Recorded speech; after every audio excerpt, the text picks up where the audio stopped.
This video is sponsored by Classic Football Shirts, the best place to get your classic and vintage football shirts. To get cheap retro Palace shirts, click the link in the description below. And for an extra 10% off, use the code CFSPJ10 at checkout.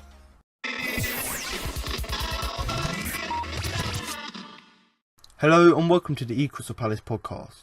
I'm Alfonso Greenbrook, and in today's podcast I'll be looking over the game against Brighton by bringing my match review player rankings and my man of the match. As well as this, I'm also going to bring you interviews with Roy Hodgson, Joe Ward and Wayne Hennessey after the game. So let's begin.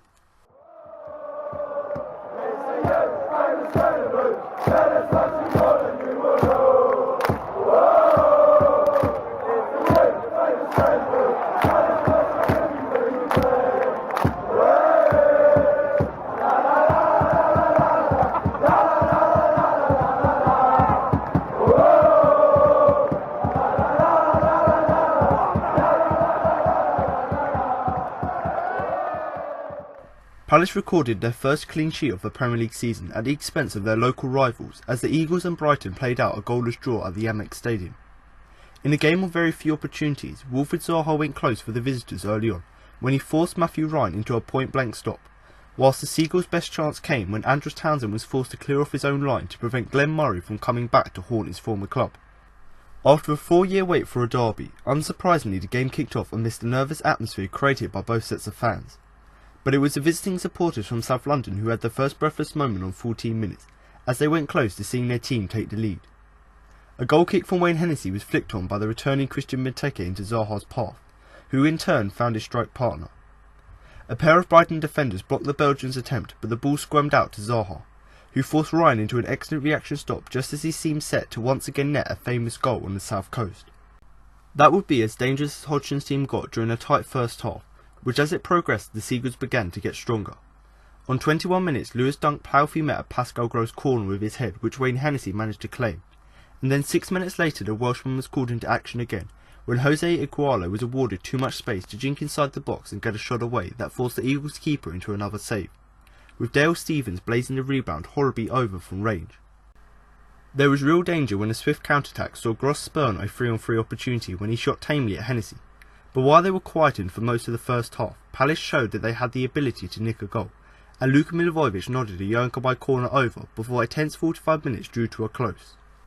In the early stages of the second half, Brighton forced a series of corners which led to Dunk rippling the side netting with a back heel, and it seemed that set pieces would be the most likely avenue for Chris Hughton's team to take the lead, and another excellent Gross delivery found Shane Duffy, who sent an effort onto the roof of the Eagles' net.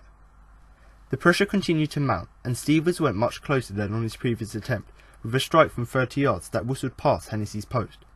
But as the game ticked towards the final 10 minutes, the more likely one moment of brilliance would take the Derby Day spoils, and Zaha nearly produced it during a swift counter-attack, but couldn't quite replicate his playoff heroics as he blazed into the travelling support.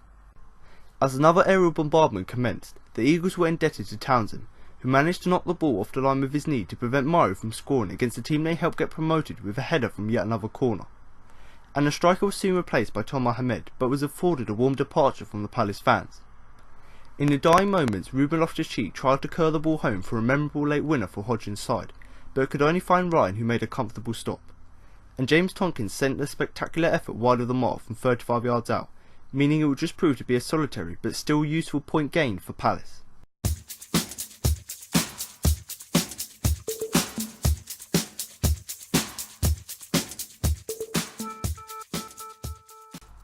Crystal Palace drew 0-0 at bitter rivals Brighton and Hove Albion on Tuesday evening. Neither side showed quality throughout, but the Eagles will be delighted to keep their unbeaten run going to 3 matches, picking up another point but also producing their first clean sheet of the season. But what do we learn from the derby game? Here are some of the talking points. Fans being denied access. After all the hype building up to the game and the rigorous checks and hoops fans were made through to get tickets, in the end a few hundred Palace supporters were denied access even though they had tickets. They were still being penned in the away entrance by police until half-time, when they were told that they wouldn't get in, despite having legitimate tickets to see the game. Many were kettled by officers back to Farmer Station and sent home. Some may see that as a blessing given how bad the game was, but it's a huge shambles from Brighton and Sussex police. There were unconfirmed rumours from some fans that people without tickets rushed the gates and forced their way in, which created a confusion. But whatever happens, there'll be lots of fans demanding an explanation and their money back. There were more smoke bombs than shots on target. Maybe. It was probably around the same number. The official stats say 8 shots on target, 4 each, and there were probably at least the same amount of loud bangs and clouds of smoke from the away end. It's an extra slap in the face to the fans that were denied access outside, that some of those who did get let in let off multiple smoke bombs, which are, of course, banned at football grounds in the UK, and most certainly will land Palace in trouble with the authorities. It's a bit embarrassing for both clubs on the night away from football really. Brighton with a ticket fiasco and Palace with the smoke bombs. It wasn't pretty, but no one cares. It's all about points in the moment, and if Palace can get them, that's all that matters. It's a results business, as we keep being reminded, and they all count. Indeed, Roy might be even happier to see points coming in after not amazing performances, as he has got in the last 2 games, than not getting anything from decent displays as he had at Newcastle and Tottenham last month. Palace are proving that they can dig in when they have to and not lose these must-win games. It's definite progress. Little victories. Yes, it finished 0-0, but Palace feel like the moral victors. They gained their first clean sheet in a away point of the season. Let's ignore that it's December in a few days and just focus on the positives. The Eagles are improving and really didn't ever look like losing that game, which is a huge improvement on the start of the season. They are making little gains on the clubs around them and are looking stronger each game. They are now also unbeaten in 3 games, and their average points haul over the last 6 games is more than enough to stay up if they keep it up.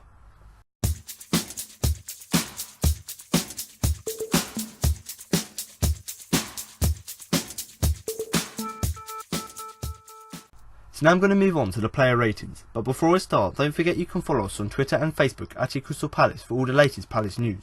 And also, if you're on Facebook, do feel free to join our Facebook group, which is a really great place for you to join in with discussions and share your opinions with other fans. And much like a forum, it's also a great place for you to upload videos, photos and any articles you want to share with other Palace fans. If you want a place for you to share your opinion and to share anything you do find online, then of course do join the Facebook group, because much like a forum, it's a great place for you to share your opinion on there.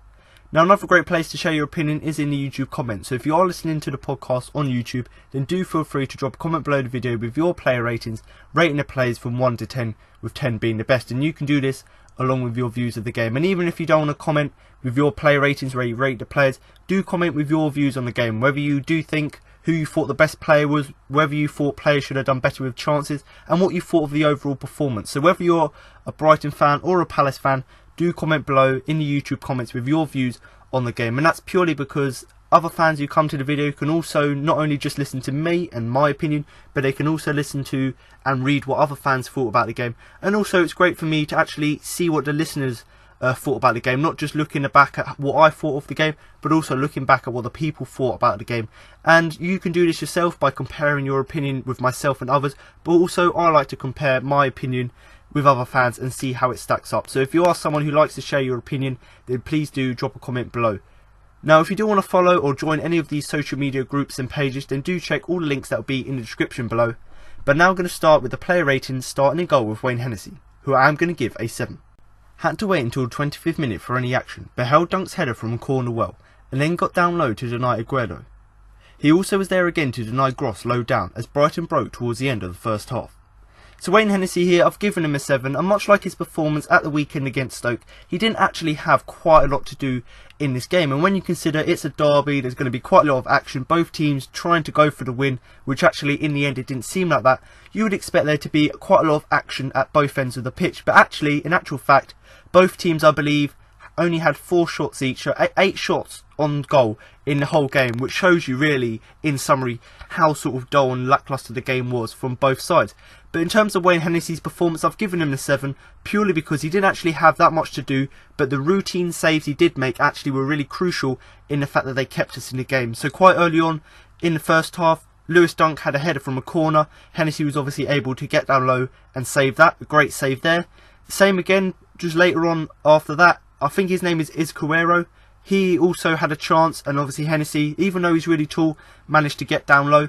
And then, you know, literally right at the end of the first half, Gross had a shot on the edge of the box, and obviously Hennessey was once again able to get down low again. So once again, them 3 saves in particular, yes, you may argue that for, I wouldn't say a normal keeper, but, you know, so let's say your De Gea's and your Courtois, so your upper class, your higher class goalkeepers, that would be a routine save for them to make. But for Hennessey, who we know is quite prone with errors, especially this season, you know, we would expect him to not normally make these saves, but in this game he made them simple saves. And really, you could say, in terms of one of the players on the pitch, he probably had the most influence on the game, because he's the one who actually made an impact on the game by actually keeping us in the game. But in terms of his performance, I saw a lot of people questioning the fact that he kept his place, but I thought after the Stoke game, I thought he deserved to start in this game. And although it's a derby and you could argue that Speroni, because he's played in a derby before, he may be better, I still thought Hennessey put himself about a bit and actually put in a good performance, and that's why I've given him a 7, because really, if it wasn't for him, I personally don't think maybe Speroni would have got to 2 or 3 of them, areas to make them saves. But also I think that we've got to give praise on Hennessey, because in this game, whatever was thrown at him, which was only 4 shots, he actually was able to do pretty well with the saves. And normally we don't see him making these saves, but in this really important game he did make the saves. But like I've said, he didn't really have too much to do, purely because both teams were playing quite lacklustre. But in terms of his second half performance, he made them 3 saves in the first half, and then in the second half had basically nothing to do, fairly quiet in terms of his performance. And the only downside was there was one ball or one cross that came into the area which he flapped slightly at, but luckily for us we weren't punished from that. So other than that little flap towards the end of the game, possibly where he lost his concentration, and someone said that to Roy in his press conference after, other than that, I thought it was a really great performance from him. And when you consider it's our first clean sheet of the season, you've got to give some of the credit to Hennessey, because he's come back into the side, obviously after being dropped and after getting injured, and actually it's been quite a struggle for him to get back into the side because of how well Speroni's been playing. But now he's got his chance. Unlike at the beginning of the season where he was making errors, he's now made up for that and actually putting in decent performances. So I've given him a 7. 3 great saves in the first half to keep us in the game, a slightly quieter second half, but in terms of his performance as a whole, and the reason I've given him a 7 is purely because we've kept our first clean sheet of the season. Now to move on to the right back Joe Ward, who I am going to give a 6. Found Escudero difficult to deal with and let the winger cut inside a few too many times. Seemed to handle Solly March a bit better when he was introduced in the second half.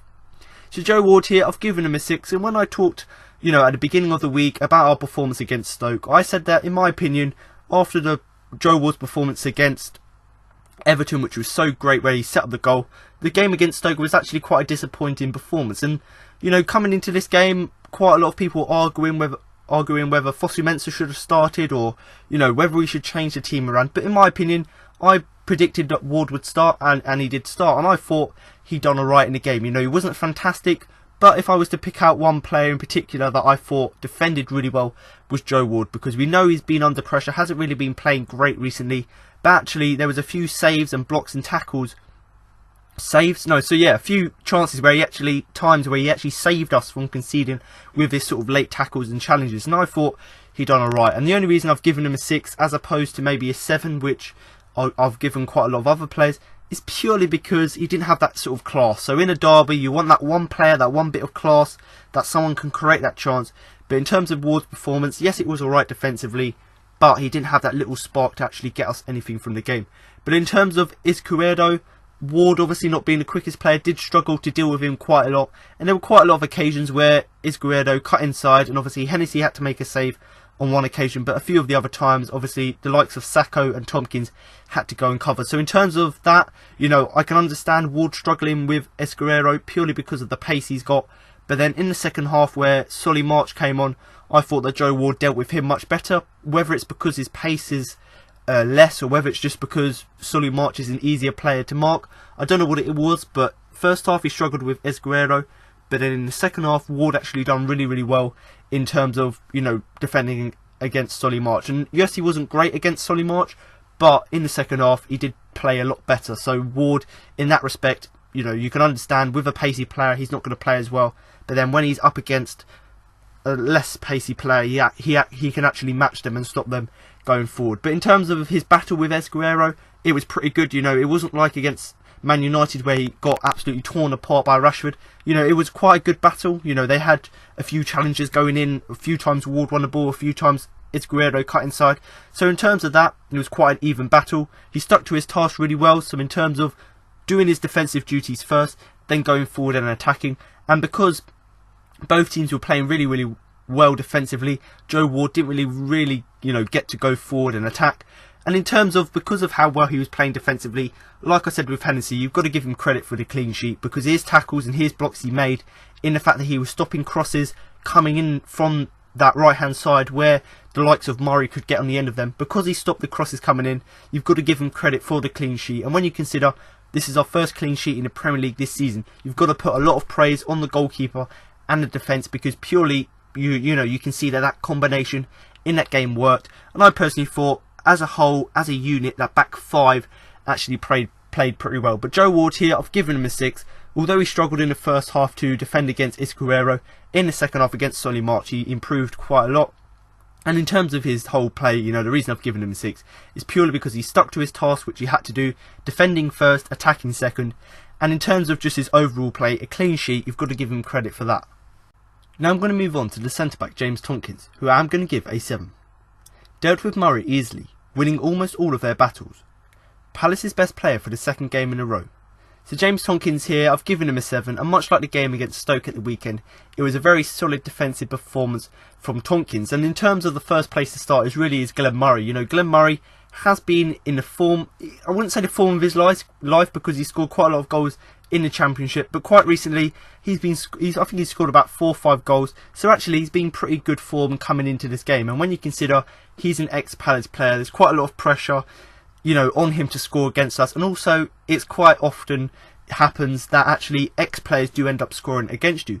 But obviously we kept a clean sheet, so Murray didn't do that, and actually James Tomkins, in my opinion, was one of the main players marking Murray, and actually they won most of their battles. So Tomkins done a fantastic job of actually marking Murray out of the game, making sure Murray didn't have any chances to score against his former club, and I thought he'd done really well in terms of doing that. And when you consider how well he played against Stoke City last weekend, so keeping the likes of Shaqiri quiet, Peter Crouch when he came on, you'd expect him to do quite the same with Glenn Murray. And like I've said, when you consider the form Murray had coming into this game, there was quite a lot of pressure on him and us, obviously him to score and for us not to let him score.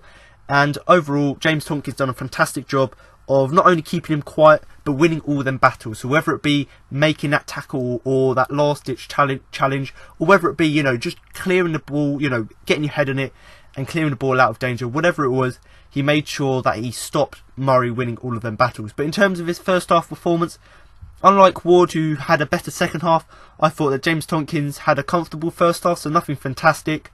But then, much like it was against the Stoke, as the game went on, he got better and better. So towards the end of the second half, you could argue one of the best players on the pitch, making tackles, making challenges. And in terms of getting our first clean sheet of the season, he was one of the players, I would say, in my opinion, who was pivotal to do that, purely because of how well he was playing in this game. So in terms of his defensive performance, that was all great, and I've given him a 7. But the next thing I'm going to talk about, this has got nothing to do with the rating, but, towards the end of the game, it's the 92nd minute, and the ball's come up to James Tomkins right on the edge of the area. He's thumped it spectacularly, on the volley, and literally right at the death, so literally 30 seconds to go of the game, and it just went wide. And imagine the scenes with the Palace fans behind the goal, I believe. Imagine the scenes if that had gone in, because it was absolutely fantastic connection. He got the volley on the edge of the area, hit it first time, and it went narrowly just wide. So imagine if that had gone in. So he's showing that although he had a fantastic defensive game and was really comfortable on and off the ball, in terms of going forward, yes, he didn't win that many headers from corners, but actually, when he got the chance to hit one from the edge of the box, he took that chance. And unluckily for us, it went just wide, because, if that had gone in, it would have been an absolutely fantastic volley and would have been one of the goals of the season, maybe, of the month, because that was one of the best goals I could have seen. Fantastic volley, great connection, and hopefully, obviously, it's not ideal to have a defender when you're pushing for a game on the edge of the box, but if he can start hitting some of those, from corners and from set pieces, then maybe he might get a few goals, not just from heading the ball. But James Tomkins here, I've given him a 7. A lovely, solid performance once again, alongside Mamadou Sakho. And in terms of his whole defensive play, he dealt with Murray really easily, marking him out of the game and winning all of their aerial battles. Once again, one of Palace's best players, you can't fault him for his performance here. A comfortable first half, grew even better in the second half. And like I've already mentioned, that volley at the end of the game, if that had gone in, it would have been absolute carnage in the away end. Now to move on to his centre-back partner and captain, Mamadou Sakho, who I'm going to give a 6. A few heart-in-mouth moments on the ball as per, but otherwise a solid performance. So Mamadou Sakho here, I've given him a 6, and much like his performance against Stoke, defensively it was a really solid performance, but there were a few moments, sort of heart-in-mouth moments, when he was on the ball, when he had possession, where we were looking at it, watching the game, thinking, this is quite worrying, he's going to lose the ball at some point, and actually, you know, create an error, which, you know, Brighton do capitalise on. But other than, you know, a few of these moments where he'd carry the ball through defence and lose possession, or he'd be put under so much pressure that he's got no decent pass back and he has to end up passing to Hennessey, who clears, you know, there were a few times where he got on the ball, and because he didn't do much with it and he tried to be clever with it and tried to show his skill, which he's got, a few times that backfired and you got put under a bit of pressure. But most of the time, we know that Mamadou Sakho, yes, there's a few heart-in-mouth moments, but most of the time, the other team either don't capitalise on these sort of mad moments, or, you know, we're able to deal with them, whether that be through a pass back or whether it just be him thumping the ball long. But in terms of that, his performance, other than them few times where he looked a bit dodgy on the ball, the rest of the time he was quite great. And, you know, I said that last week, about 1/4 of the time he was quite, you know, heart-in-mouth moments when he was on the ball. I think we could say the same about this game here. You know, 3/4 of the time he was great on the ball, you know, was carrying it forward and putting, you know, long balls in. But then that 1/4 of the time he was playing, you know, a few dodgy passes or a few dodgy dribbles. But other than that, overall I thought his performance was good, and you know, much like James Tompkins, a very solid performance, kept Glenn Murray from scoring and done alright. And in terms of his first half performance, it was an easy first half. Didn't really have much to do, much like Hennessey. So Hennessey was the main man in the first half. Mamadou Sakho didn't really have to do much in the first half. And then in the second half, didn't really have a hard time. Wasn't really tested by Brighton, so couldn't really, you know, do much there. But like I've said, otherwise, other than them few heart-in-mouth moments when he was on the ball, defensively I thought he was solid, put in another good performance. And as the captain, I thought that, you know, someone like Luca might get the captaincy, someone like Speroni maybe, but now Speroni's gone out of the team, you know, likes of Punchin and Scott Dann have both gone out of the team. It begs the question, who's going to be the captain? And in my opinion, the only sort of variable options are Sakho, Luca, and you could argue Cabaye. But Sakho's been given a captaincy. I thought he'd done a great job there in terms of marshalling the side and, you know, leading the line from the back. You know, not only defensively where he's organising the team, but also in that captain's role, I thought he commanded the side really well. And as I'm recording this video on a Thursday, like I normally do a few days after the game, it's actually been announced that he will be the captain on Saturday against West Brom. So that just shows that actually he's probably going to be the captain now for the rest of the season, purely because, you know, Scott Dann, based on Tompkins' form, isn't going to get back into the side. Speroni, I don't think he'd be given the captaincy in the Premier League, purely because you'd want someone who's actually in the field of play, not just in the box, to actually command the team.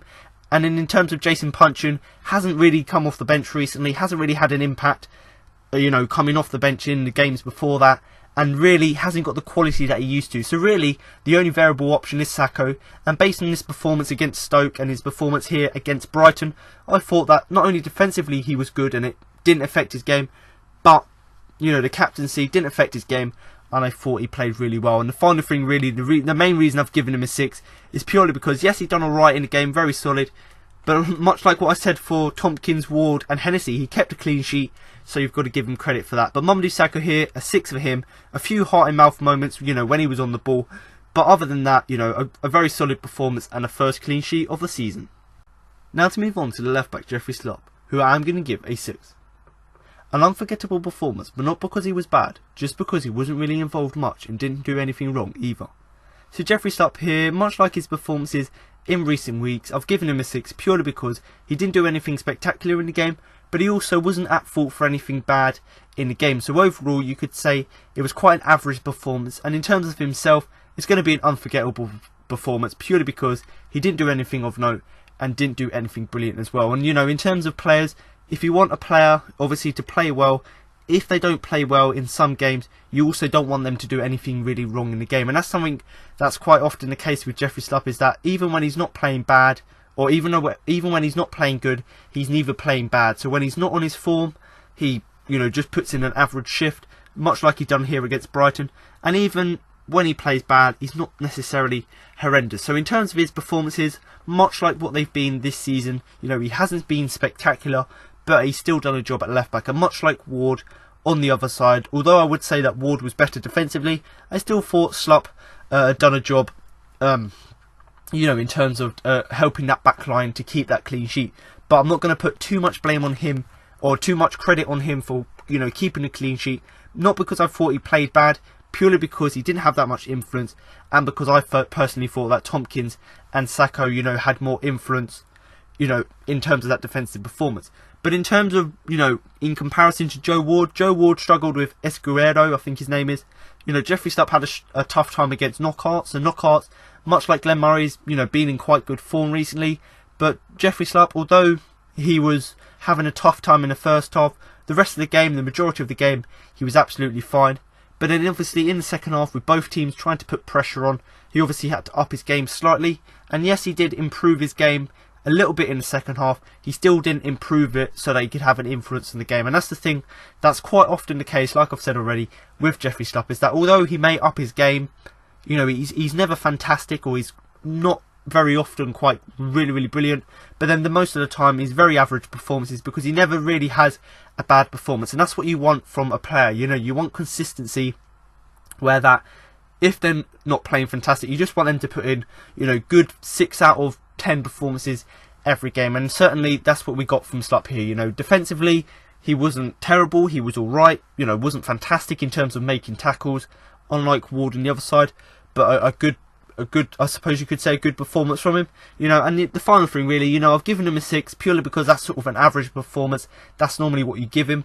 And although I've already said that I don't want to credit him too much for the clean sheet, purely because he didn't have that much influence in the game, he didn't really have to do much, and because he wasn't involved. But, you know, you've still got to put credit on him, you know, playing in that left-back role. Verdanot's obviously come back from injury now, he's been injured, come back, and the fact that Jeffrey Slupp's keeping him out of the team shows that obviously he's doing the right things in training and in matches, that Roy Hodgson thinks that he's the best left-back. And that, at the moment, until Papa Soare is back to full match fitness, I don't see any reason why Jeffrey Slupp should be dropped, because I thought he's been pretty good in decent game in the last few games. So Jeffrey Slupp here, I've given him a 6. Another clean sheet, or the first clean sheet of the season for him. You know, not the best performance from him here, but definitely not the worst. Now to move on to the defensive midfielder, Luka Milivojevic, who I am going to give a 7. Palace's midfield pair were the busiest of the night and had plenty of sweeping up to do, which they both did well. Luka was solid, if spectacular, throughout. So Luka Milivojevic here, I've given him a 7, and much like he was against Stoke, you know, although he had a slight off game against Stoke, he was quite solid in that game, putting in tackles and putting in blocks, and actually being just sort of busy around the pitch, so being everywhere, you know, making sure that Stoke couldn't get forward. And in this game against Brighton, you know, he spoke of before the game of the drive and the determination you get when you play your rivals, and obviously he's played against some big rivals with the teams he's played with. You know, he was quite up for this game, and it did, you know, in my opinion, show on the pitch, purely because he was the busiest player on the pitch. He was getting himself about a bit, and in terms of stopping Brighton going forward, he was doing that fantastically. He was solid, you know, doing all the sweeping up work. And, you know, I could say he was spectacular in the game, because he'd done everything right. He'd done what he had to do in the game. He was, you could argue, one of the best players. But you could also say that he's unspectacular. So he didn't do anything fantastic in terms of getting forward and that one bit of magic to get the game flowing. But then, you know, he still had them few spectacular moments where he'll be able to make that tackle or make that block to stop Brighton going forward. And in terms of our performance, when you consider we've kept our first clean sheet of the season, you've not only got to give credit to the goalkeeper and defenders, also to the defensive midfielder, in this case Luka, who was, you know, busy all over the pitch, running everywhere, doing all this sweeping up, doing all this tidying up, making sure Brighton couldn't get past, you know, get through the midfield, and making sure that he gives that little bit of protection to the back four. So unlike against Stoke, where he was a bit all over the place, and in that game, although he put a few challenges in, he wasn't fantastic. In this game against Brighton, whether it's because it was a derby and he was sort of up for it, whatever it was, his performance against Brighton was much better than the one at the weekend. But in terms of his performance, you know, you could say that he was neat, tidy and strong. So in terms of on the ball, he was very tidy, you know, with his crossing and with his passing. He was very strong on the ball, so, you know, making sure he can muscle out players and run past them. And he was also strong in the air, so, you know, in terms of winning them headers and stopping Brighton going forward. And then also very strong in the tackle. And, you know, in terms of his heading, not only was he defending really well with headers. In terms of an attacking perspective, a few set pieces came in from Kabay and Andros Townsend, and there was one where Milivojevic glanced his header over the near post from a corner. So delivery from Johan Kabay, I believe it was. Wasn't the best corner, but Luka managed to get his head on the ball and put it just over. So he's showing us now that not only is he being, you know, good defensively now, where he's able to give that protection to the back four, he's now actually showing that he's a threat, like he did at Wembley against Tottenham. He's now showing that he's actually a threat from set pieces, whether it be taking them or whether it be he's the one actually that's getting on the end of the cross or from the corner. But in terms of his second half performance, he was good in the first half, obviously almost scoring, but glanced his header over. Second half, fairly quiet, didn't do anything spectacular, and that's why you could say that his performance was unspectacular, because although he was solid in the game, because of his second half was slightly more quiet, you could say that overall his game was unspectacular. But Luka Milivojevic here, you know, another solid performance from him, and hopefully, obviously, as I'm recording this on Thursday, the day of the press conference, it's been announced that he hasn't trained today, so he hasn't trained on Thursday. So hopefully he'll come back into training on Friday, play the game on Saturday, because he certainly, if he can carry on this form against West Brom and against the teams coming up, he'll be one of our crucial players in the next few games. But Milivojevic here, I've given him a 7. He was busy all over the pitch in this game again, you know, doing all the sweeping up, protecting the back four. And like I've said already, and I keep repeating myself, but he was really solid defensively in the game. And you could say that throughout the game he was quite unspectacular, because he was doing his job without, you know, having much impact on the game, and, you know, doing what he had to do. But in terms of his performance overall, I think a 7 is a fair result. Now to move on to Johan Kabay, who I am going to give a 7. A typically bustling performance from the Frenchman in midfield, but no real chances created this time. Taken off for James McArthur, but didn't seem to hobble or anything though. So Johan Kabay here, I've given him a 7, and this may be one that's quite up for a debate, purely because on Twitter I've seen quite a lot of people slating Kabay for his performance because he wasn't really that effective in the game, and then other people like myself actually thinking, alongside Milivojevic, I thought he'd done a pretty decent job. So do comment below what you think about his performance, but I've seen people giving him 5s, and personally I've given him a 7. You know, you could argue that if I meet people halfway, I could give him a 6, and personally, looking back, maybe you could argue that a 6 would be a more fairer sort of overlook of his performance. But I've given him a 7 purely because I thought he was quite a bustling performance. So much like Luka, he was everywhere on the pitch, trying to get involved everywhere. But in this game, unlike against Everton and, you know, against Stoke City, the last sort of few games where he's been creating chances, in this game he didn't really create any chances, didn't really have that much impact. So maybe that's the reason why some people thought his performance was less than others, purely because he didn't really create that many chances. And when you consider the set pieces we had quite a lot of fouls within the first half, you could argue that maybe he should have done better with a few of the deliveries. And I've seen some people argue that maybe Luka should be taking free kicks, and in my opinion, I haven't seen Kabay score a free kick yet. I've seen him come close and keepers make saves, but maybe it's time for Luka to have a chance, because we saw in pre-season that he can score a free kick. So maybe bring Luka back in to do the free kicks, and maybe put Johan Kabay back on corners, because some of his deliveries are good from corners, and on his day he can be good at set pieces. But in this game it was a slight off game. So in terms of his performance, although I thought he was all over the pitch and put in a bustling performance, I still thought that he didn't create that many chances. And if that's the reason why most people have given him a downgrade to maybe a 5, maybe a 6, then I can certainly understand that. And then in terms of his performance, you know, he wasn't fantastic in the game, but I thought he still put himself about a bit. Obviously got taken off for James McArthur, but it didn't look like it was an injury. It sort of looked like a thing just for fitness reasons, so he didn't hobble, didn't look like he had an injury, brought on some fresh legs in James McArthur, and actually I thought James McArthur actually done a pretty decent job on the time he was on the pitch. But in terms, just to sort of summarise Kabay's game, you know, I've already said about a bustling performance with no real quality. You know, he started the game really well, so some could argue that's why I've given him a 7, because he started the game really well, and then he went a bit patchy. So towards the end of the second half, where he was obviously got taken off, before getting taken off, he sort of started to drop a bit and sort of went a bit patchy, I suppose, coming in and out of the game, wasn't really having that much impact. And at that point, he wasn't playing well, and obviously that's the reason he got taken off. But I personally thought that actually, in terms of his first half performance, he started really well. A bit patchy, you know, not showing quality in all parts of the second half.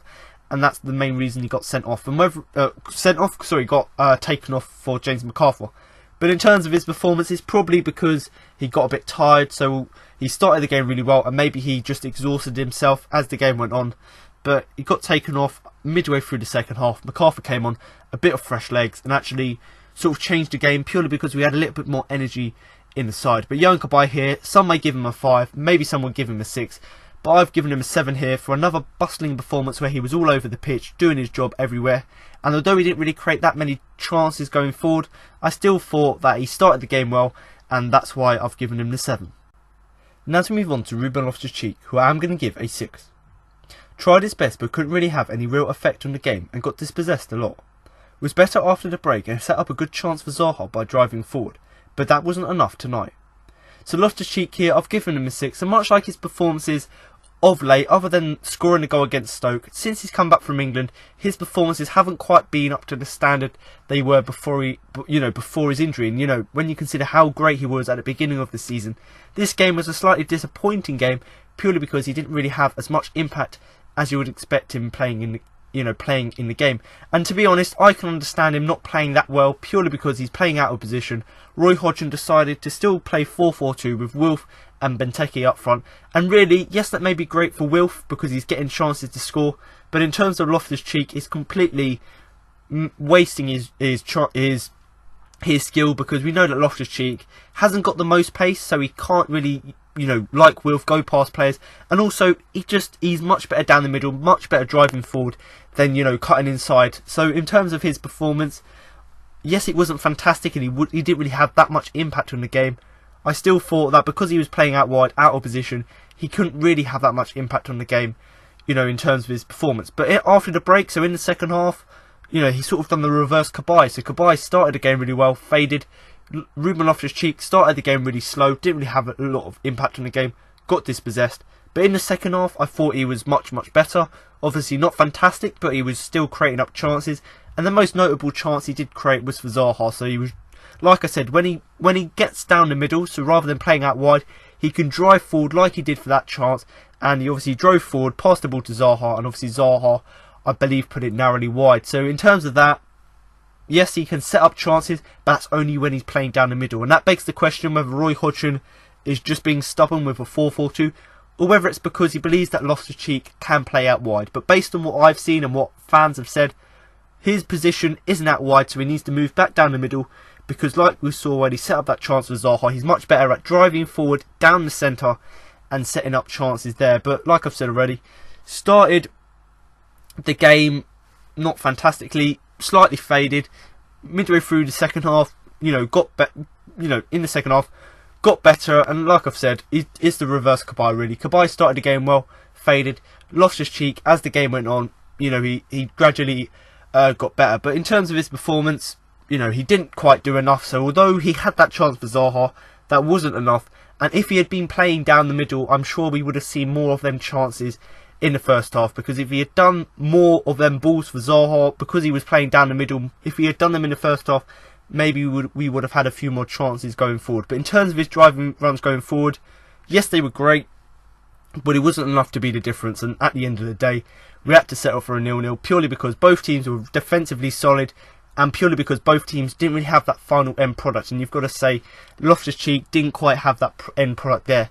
But in terms of his performance, some people may give him a 5 purely because of how little effect he had on the game. But in my opinion, he tried his best, tried to have an impact on the game. Couldn't really do that because I thought, because he was playing out of position, he couldn't really have that impact. Was a lot better, after half time. Set up that good chance for Zaha. And then towards the end of the second half, he had a few chances where he cut inside, had a few good shots, and it was good saves from Ryan. So overall, although his performances of late have been disappointing, other than the goal, this was another performance where he was playing out of position, not playing well enough when he's played out wide. So hopefully in the next few games we move Wilf back out wide to where we know he's best at, so he can continue to put balls into Benteke, and move Loftus-Cheek down the middle, because his link-up play with Christian Benteke and them driving runs forward will be great for us going forth this season. But Ruben Loftus-Cheek here, not the best performance, and some could argue a disappointing one from him again. Now to move on to the winger Andros Townsend, who I am going to give a 6. hugged the touchline like an old friend he hadn't seen for years and got in plenty of crosses, but none of them found the big man in the middle. Did save his team by heading Murray's header off the line late on. So Andros Townsend here, I've given him a 6, and much like the performance of Loftus-Cheek, it wasn't a fantastic performance from him, but he still at least tried to have an impact on the game. And in terms of comparing Townsend's performance to Loftus-Cheek's performance, I thought that Townsend had slightly more impact on the game, and that's why I think you can't really argue with giving him a 6. Now, in terms of him playing back out wide now, obviously Benteke's came back into the side. That obviously means now that Andros is moved out wide, and certainly he took full advantage of that, because we haven't seen crosses for ages, and in this game he was literally hugged to the touchline, barely moved away from that wing, and constantly was putting in plenty of crosses. So that's the thing that we've been missing in our game, purely because he was playing up front and there was no one to play out wide because they were playing up front. Now Townsend's been moved back out wide, and because Benteke is now playing again, Townsend has once again got that ability and got that flexibility to put crosses in. And in this game here, he put in loads of crosses, tried to get to Benteke, but quite often he didn't really find the big lad in the middle. So we know how big Benteke is, we know the threat he is. So now we've put Townsend back out wide to keep putting them crosses in. But luckily, unluckily for us, none of them really did come to anything. But it's the intent that he creates by putting in crosses, which is the thing that I like about his performances. You know, all he needs is just to improve on his crossing a little bit more, because he hasn't, you know, had to cross much in the last few games. If he continues to practice that and moves back out wide and gets that sort of communication with Benteke, hopefully some of his crosses will actually come to something in the next few games. But like I've said, moving Townsend back out wide hopefully will just improve Townsend's performances more, because he's not playing up front, not playing out of position. So hopefully playing back in his normal position, he can continue to put crosses in to the box. But the one big thing I've got to say about his performance, you know, he did save us from going behind. So I mentioned Hennessey making 3 important saves in the first half to keep us in the game. Townsend made a really important block from a corner from Murray's header. So obviously Murray, I've talked about already, had a few chances to score. Obviously saves from Hennessey and the block from Townsend. So in terms of that, obviously we were able to deal with that. But you've got to give credit to Townsend, because he's normally a player who you wouldn't normally put in the box, because he isn't necessarily the most tallest player. But on this occasion he was playing on the far post. Murray, no one marking Murray, which was quite frustrating and quite worrying.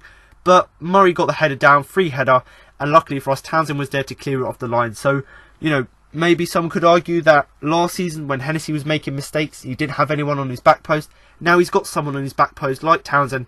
You know, it's not necessarily going to completely protect Hennessey, but it gives Hennessey a bit more protections. And in terms of this save, it was, you know, I don't think Hennessey would have got there, so it was great that Andros Townsend was on that far post to, you know, put it clear. So in terms of his performance, I've given him a 6, because he had the intent going forward by putting in the crosses, and he did save us from, you know, he kept it at 0-0 with that important block from Murray. But in terms of his overall game, you know, he looked lively, so he was one of these players that looked up for the game. And that was not necessarily the whole game, but in spells he looked quite up for it. And like I said already, he was getting in deliveries into the box. He was trying to create chances, but there was no one in the middle. But much like quite a lot of the team, he faded as the game went on. Much like Brighton players as well. As the game went on, players faded. The game sort of was really lacklustre. No real excitement in the game. But to be honest, we've got to really, that goal line clearance from Murray is the main thing.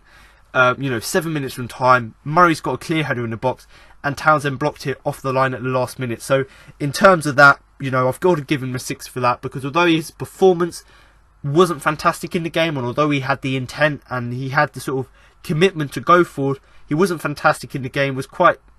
He faded in and out of the game. But for that, you know, goal line block and that goal line clearance alone, you've got to give him credit for that. But Andros Townsend here, another lively performance from him where he got deliveries into the box, and I think a fair 6 for him. Now to move on to Wilfried Zaha, who I am going to give a 5. Booed and jeered with every touch by the home fans, clearly the main villain in this pantomime. Should have put Palace ahead after 15 minutes, but was denied by a brilliant Ryan save. He had a quiet game by his standards. Maybe the jeering, which he actually encouraged in the days building up to the game, got to him. So Wilfried Zaha here, I've given him a 5, and much like the game against Stoke, it was actually a disappointing performance from Zaha. But in my opinion, you know, with all the fans booing him, normally that sort of propels him on.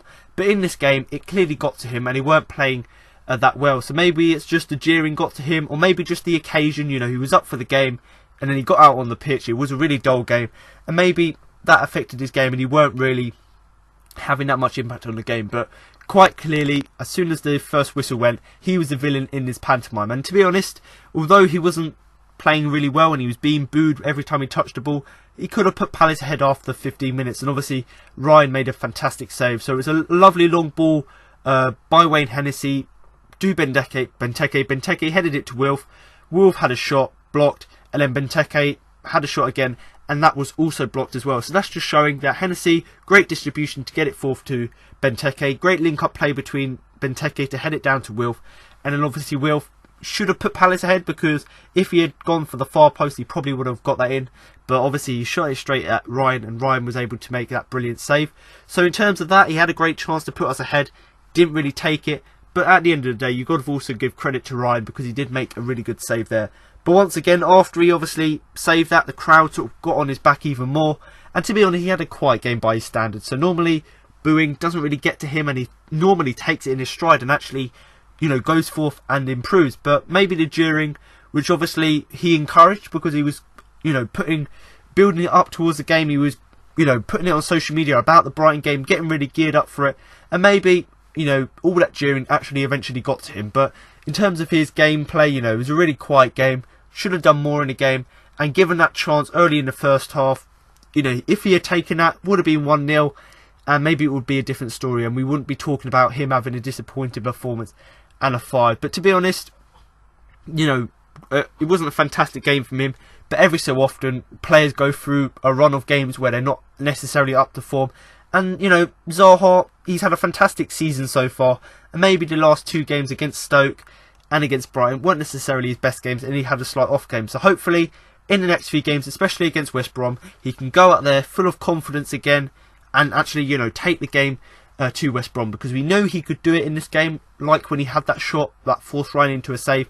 But obviously the boos got to him, and he didn't quite produce that for the rest of the game. And to be honest, in terms of being our talisman, you need him to step up.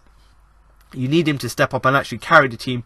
But in this game, he didn't really do that. And actually, I thought that, yes, we played defensively really well, but also Brighton played really well, and they actually marshaled him and marked Wilf really well. So in terms of his overall performance, slightly disappointing, because he didn't really have that many chances.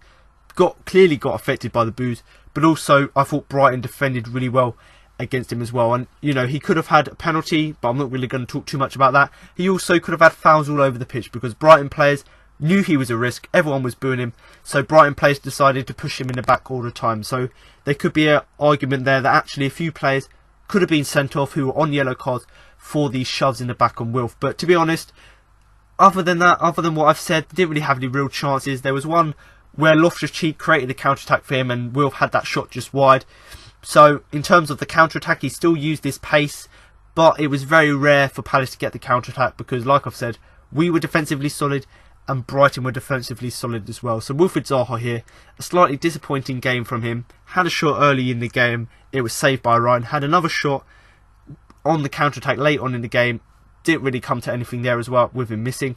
So overall, a disappointed performance from him, and clearly the boos did get to him, but a 5 for him I think is a fair result. Now to move on to the final player, Christian Benteke, who I am going to give a 5.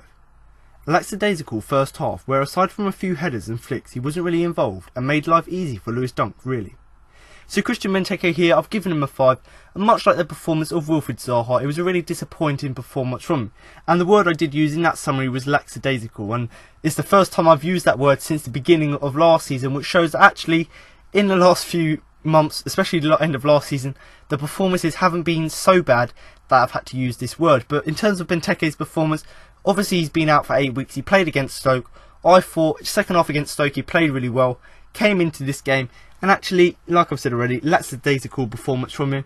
Didn't really do anything in the game, and other than a few headers here and there and a few flicks, obviously one where he set up Zaha, he didn't really do much in the game. And to be honest, Lewis Dunk has played pretty well this season for Brighton. You know, there's been calls for him to play for England, which really, there are better English defenders, but he's been playing well, other than scoring them 2 own goals against both Manchester clubs. So actually Lewis Dunk done really well, and because Benteke was quite lackadaisical, wasn't really playing to the best of his ability, to the standards which he set at the end of last season, he made it really, really easy for Lewis Dunk. But he did obviously come closest to giving us the lead, obviously with that head down from a Hennessey goal kick. Back to Wilfried Zaha. Benteke got the ball again, had a shot, great save from Ryan, and obviously the follow-up was also saved by Zaha. So just showing that actually the 4-4-2 does work, because it utilises that sort of partnership with Benteke and Zaha where they can do 1-2s.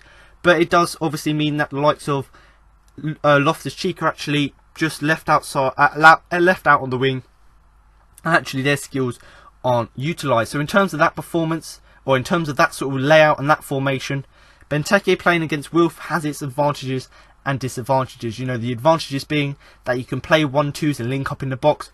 Disadvantages meaning that players like Loftus-Cheek, who are better down the middle, obviously their skills aren't really being utilised. So really, apart from obviously having that chance where Ryan made a save, and apart from winning a few headers, didn't really do anything else in the first half. And really, the second half was just poor, even poorer than the first half. So his first half performance wasn't great, but at least he was getting involved, and his second half performance was even poorer than the first. But based on this performance, you know, we obviously need a backup striker, because when things aren't going our way or the system's not working, sometimes it's not against teams like Brighton who defend really well. Sometimes it's not actually that easy to play Route 1 football where you pump the ball long to your striker. So maybe obviously in January we definitely need to bring in a striker, but maybe we need one who actually gives us a different option than Benteke. So someone who can come in with a little bit of pace, can actually run in behind, as opposed to someone like a target man like Christian Benteke. Because in this game, because Brighton were defending quite well, he didn't really have, and because he didn't have a good game either, you know, Brighton just defended him out of the game, and he didn't really have that much impact there. But definitely, based on this performance, you know, not saying that Benteke is bad, but we definitely need other options going forward, because when sort of Route 1 football, passing to Benteke and crossing to Benteke doesn't work, we definitely need someone else going forward. But in terms of his performance, a lackadaisical first half, and even poorer second half, and other than that save he forced Ryan to make, he didn't really have that much to do. So a 5 for him, I think, is a fair result. Now to move on to the sub, James McArthur, who I'm going to give a 6. Brought on for Cabaye with about 25 minutes remaining. So James McArthur here, I've given him a 6, and much like what I discussed briefly with the performance of Yohan Cabaye, you know, towards the end of the game, Yohan Cabaye, you know, was looking quite tired, quite fatigued. So James McArthur came on just to give us another option on the field, a bit of fresh legs, but also just because Cabaye wasn't really having the best game in the second half. So bring on McArthur, who can give us a little bit more energy, a little bit more pace as well, because he's faster than Cabaye, and also because McArthur would play further up the pitch like he did, you know, here against Brighton. If he plays further up the pitch, he gets a few more chances. And yes, he had a few more chances to score and actually win the game for Palace. He didn't really have that much in the game, purely because something which I keep mentioning a lot is that Brighton played well defensively and Palace played well defensively. So it sort of just evened itself out. But I've given him a 6 because I thought coming off the bench, his influence was quite good. You know, he came on to bring fresh legs, and he sort of gave us a little bit more energy in the whole team to go forth and get something from the game. And when we were pushing to get, you know, a winner, or even, you know, just a goal or create chances, he was one of the players trying to do that. But not really too much to say about his performance, because he didn't do anything real of note. But his main thing was to come on the pitch, a bit of fresh legs, and certainly I've given him a 6 because he certainly did do that. But now just to give you a sort of summary of the game, you know, we all knew that with this being the first derby game in under 5 years, we would expect that actually both teams would be up for the game, and actually it'd be quite a good game, maybe a high scoring game, a lot of drama. But actually it was quite a dull game, and the result was actually quite disappointing. Now, in terms of me, I'm not disappointed with the result because we didn't lose the game, firstly, and also secondly, a point's a point. So I'd rather we go there, get a clean sheet and a point away from home, as opposed to trying to win it and getting nothing and being mocked by the Brighton fans. So although the result is a little bit disappointing, it doesn't really help either team because it didn't move us off the bottom of the table, didn't really move Brighton up the table. But a point's a point. We didn't lose to our rivals, so that's great in terms of the, you know, the performance. And in terms of how good our performances have been lately, we've been playing really, really well. And then in these games where we've started to get points, we haven't actually been playing fantastic. So Roy Hodgson said he'd be happy with that by actually getting points from playing bad as opposed to playing bad and playing really well and not getting points. But this game was a classic example where we're not playing that well, and sometimes that doesn't necessarily guarantee you get points. But to be honest, I'm not complaining. You know, the first point away from home, which is fantastic, and against a team that's in the top 10, is a better result than it is for the host. So the fact that we've got a point away from home against the top 10 is actually pretty good. Brighton obviously have done really well at the beginning of this season, as it pains me to say it. So they've done really well. The fact that we've managed to get a point against them just shows that actually we were not only defensively solid, but we managed to control the game and not let the occasion get to us. But to be honest, if you look at the encounter as a whole, even though it was quite even in terms of shots, I personally think, not trying to be biased, but I thought we arguably just edged it in terms of the encounter. But obviously, because it was a 0-0 draw, all the talk will not be about the game on the field because it was quite a lacklustre game. It'll be more about the issues on the pitch, as you probably heard in the things we learned, the flares, the fireworks, and the fans outside. So more of the issues around the game will be based around that as opposed to the game. But really, I found it quite difficult to talk about this game purely because it was quite a lacklustre game and there wasn't really much to talk about. But we've waited 5 years for a derby. The derby came, but overall it was a really disappointing game.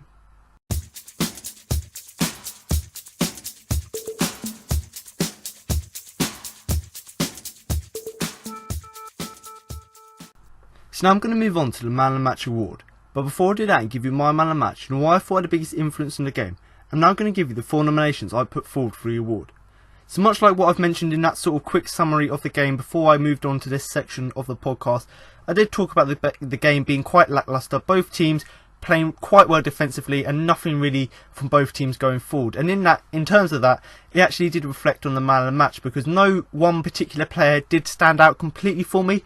But when you consider we played quite well defensively, in terms of nominating players, there's 3 players in that back 5 who are on the shortlist. So the 4 nominations I put forward for the award were goalkeeper Wayne Hennessey, right back Joe Ward, the defensive midfielder Luka Milivojevic and the centre back James Tompkins. Just so if you do comment below whether you do agree with that shortlist, that's the shortlist that the club did go with, and that's the one that I personally thought were the 4 best players from the game. But in terms of why I've put them in there, Wayne Hennessey, he made them 3 crucial saves in the first half, which obviously kept us in the game. But overall, I thought his contribution in terms of getting the ball long, so his distribution and obviously them saves was good in this game. Joe Ward, although he hasn't been great in the last few weeks, he tried his best here. In terms of playing alongside Sakho and Tompkins, he was defensively solid, making tackles, blocks, and unlike the other week against Stoke, he was actually stopping crosses getting into the box, which is really great to see. Luka Milivojevic playing in front of the back 4, defensively solid, giving that protection to the back 4, and also in terms of going forward, there were a few times where he got forward and tried to pass the ball out. And then James Tompkins, for the second week in a row, a very solid performance from him, come back into the side, completely taking his chance, and based on this performance and this game against Stoke, he does deserve to start the next game against West Brom at the weekend. But once again in this game, tackles all over the place, winning all the aerial battles, and in terms of his main job in stopping Glenn Murray's score, he done exactly that because Glenn Murray didn't score and was isolated for quite a lot of the game. So these 4 players in particular, I thought in quite a lacklustre game, did stand out for me, and in terms of their performance, I thought that they were the best players on the pitch. But for me, there's only real one Man of the Match, and it's not just the Palace Man of the Match, but I think overall in the whole game, both Palace and Brighton players, I think we've got to give it to this player. So congratulations, James Tompkins, for the second game in a row, because it's not a week, obviously with this being a midweek game, but for the second game in a row, you're the Man of the Match. You win my Man of the Match, you won the official club's Man of the Match, and I believe you might have been one of the hotly contested guys to actually win the official Man of the Match. But the only reason I've given it to him above, say, Hennessey, Ward and Milivojevic is purely because of how good he was defensively. So in terms of stopping the attacks, making tackles, making blocks, and the main thing for me really in stopping a player scoring, an ex-player scoring against us, the fact that he stopped Glenn Murray from scoring was absolutely fantastic as well. So in terms of his defensive performance, it was great. But really, in what was a really dull game, I could only really pick up these 4 players because the rest of the team were really disappointing. So now you've heard my match report, player rankings and my Man of the Match. That concludes this week's podcast. Now I've got an interview with Roy Hodgson, Joe Ward and Wayne Hennessey following the game. Well, congratulations on your 200th game for the club. Quite an occasion to make it. What did you think of the game? I don't think it was the spectacle that there has been before, but it's a point in the right direction, and obviously it's a milestone for myself, which is great, and I feel very blessed to have made that made 200th appearance, and feel very blessed in to do it here as well, which is great. And clean sheet, first clean sheet in the league this season. Are you pleased how the team performed defensively? Yeah, definitely. I think I think clean sheets are vital in the Premier League, and I think that gives us the platform to build on. And we've got the attacking force that we're going to create chances and we're going to have opportunities, and the boys will normally take them when they come. So if we keep clean sheets and as a defensive unit, do that, then we've got a great chance. In any game or any opponents that we face. You've played in a few of these derbies. How different do they feel to other games when you're out there on the pitch? I think now with the experience, and a lot of the lads have got good experience in the team, so you kind of have to go in with a level head and keep your head, and as much as your heart wants to take over, you've got to play sensible, keep it under control, and go about your job in the same way as any other game, because otherwise things will get heated, things will get out of control, and the last thing you want to do is give them a lift or give them an advantage. There's obviously a fierce rivalry, but Glenn Murray, playing for Brighton, still had his name sung by the Palace fans. Do you think that shows how much he achieved at Palace with you in the team? Yeah, I don't think anyone can ever take that away from Muzza. He was an incredible player for us, and he was a great servant for the club. So I think it was a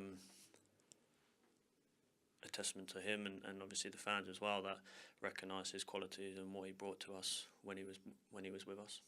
And you made the 200-game milestone. You've already played more Premier League games than any other Palace player. We think you're getting near to the target for the most top-flight games of any Palace player. How much pride does that give you? It's for me, I just keep my head down and go about my business and try and give myself the best chance to be fit and to stay fit. And I'm the type of player that gives 100% no matter what the scenarios are going on around. And I don't necessarily focus on the numbers or anything like that. I just try and do my job, but at the same time you've got to step back and pinch yourself at times as well, just because obviously it's an incredible achievement and it's a dream for me to be playing in the Premier League, and I think it's great to be doing that, and the fans and the club have always supported me. 0-0 draw today, but first clean sheet of the season for the team. How good is that? Yeah, massively important for us. Hopefully we can keep getting some clean sheets, but we're unlucky enough to get the 3 points today, but we'll take a point. Yeah, what did you think of the game today? A tight one, a fair result?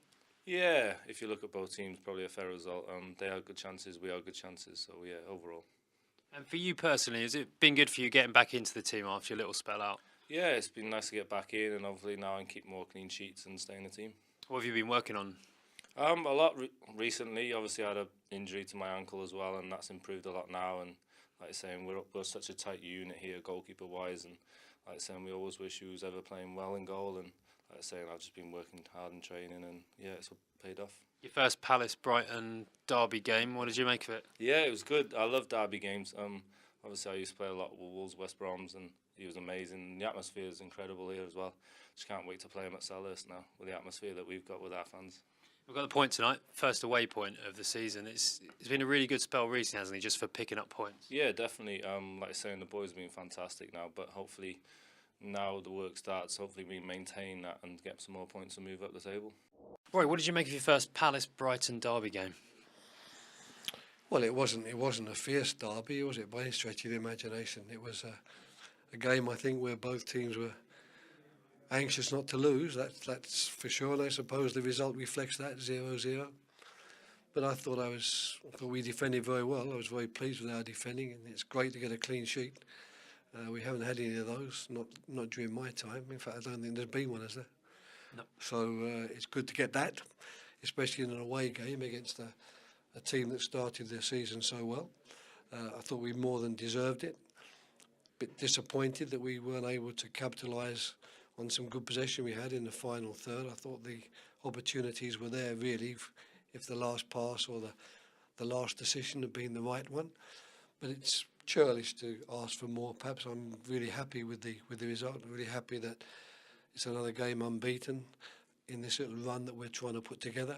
It's 7 games now. We've unbeaten in 5 of them, and the 2 we've lost by 1-0. We've been extremely unlucky to lose, so we feel that we could have had and deserved points in those as well. So that's what we've got to keep doing now. Every game will be, to some extent, a battle like this one was. And we've got to show the character and the fighting spirit that we showed on Saturday to win the game in the last minutes, and the character we showed today to make certain that we didn't make any mistakes or give away a goal which would have cost us. First clean sheet in the league this season it was. Are you pleased with the way Wayne Hennessey responded to losing his place earlier in the season? Yes, he did well. I mean, he just made one mistake when he came for a cross and missed it, but apart from that, his play was very, very good. His kicking, of course, is excellent. I thought he was very alert, was quick out of his goal once to clear danger, and I thought that he made 2 or 3 very, very solid saves during the game. Their goalkeeper made the outstanding save of the game, because from a double save from Benteke and Wilf when we thought we were going to go 1 up. But it was a good game for both goalkeepers. I thought that, the 0-0 does particularly reflect the fact that both of those were more than competent on the night.